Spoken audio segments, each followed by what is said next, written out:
Hello everyone, my name is Andrei Dima and today I am going to review the cheapest fast wide-angle lens for aps-c mirrorless cameras, the TTArtisan 17mm f1.4 manual lens. Besides the technical part of a review, on this channel I want to give as many real-world examples as possible so you can get a good sense of the lenses I am reviewing. Most of my travel and landscape photos are taken with wide-angle lenses, and when I saw this fast wide prime from TTArtisan, I thought to give it a try. I already tested the 35mm and the 50mm from TTArtisan and was impressed with them. So, cheap doesn't mean bad when it comes to this brand. Let's see if they did it again. The build quality is great. This little lens is all metal and glass like all their other lenses. The lens cap is metal and it screws in the filter mount. I don't mind this, but I prefer the regular type of lens caps. This is easily fixable by getting a plastic one. The lens mount is also made of metal and has no electrical contacts. This means you won't get any EXIF data in your photos.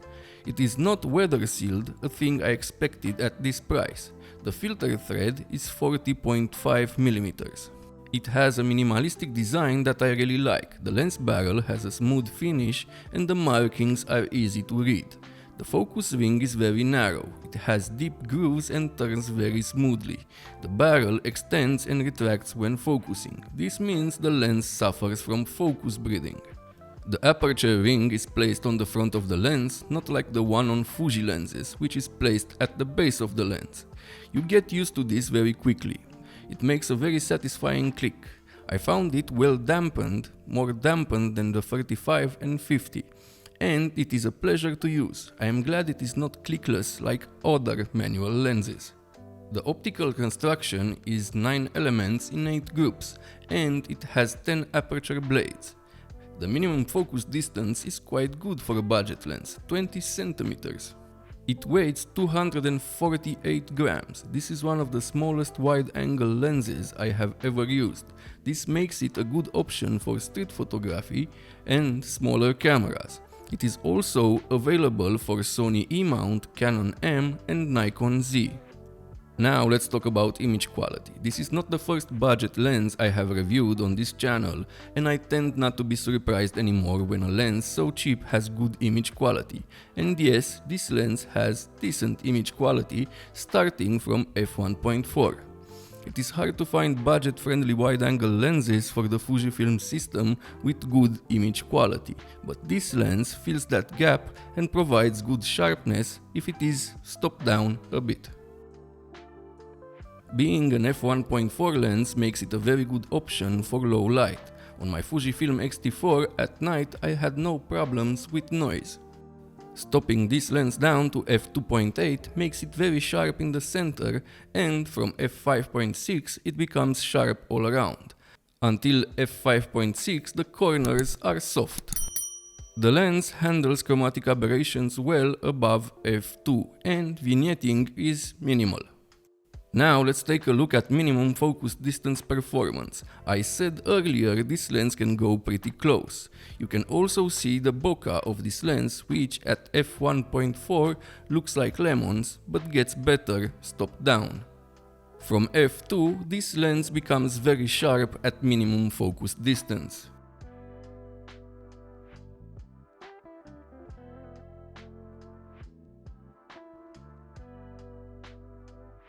What about video? This lens is also good for video. Having an f1.4 aperture makes it the perfect option for low light footage.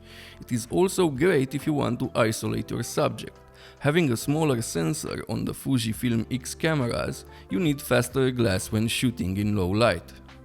At f1.4 you get a bit of chromatic aberration. This goes away from f2. When it comes to video, this lens has two problems. One is the flaring, which is not very well controlled, and the second is the focus breathing, as you can see in this clip here.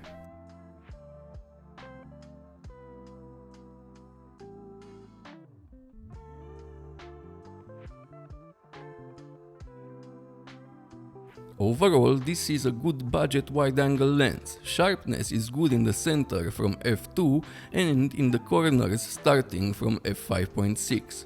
The corner sharpness is worse than the other lenses from TTArtisan, but I was expecting this from a wide-angle fast prime lens of this size and budget. The size makes it a great landscape, street and travel photography option. TTArtisan did a nice job with this one, but their other lenses are better. I love the 35-1.4 and the 50-1.2. You can see my review of those lenses at the end of this clip. If you are on a budget, this is a great option, and even if you are not on a budget, you should give this lens a try. If you like this lens, check out the links in the description, and if this video was helpful, please like and subscribe. This helps me grow my channel and make more videos for you to watch. See you next time.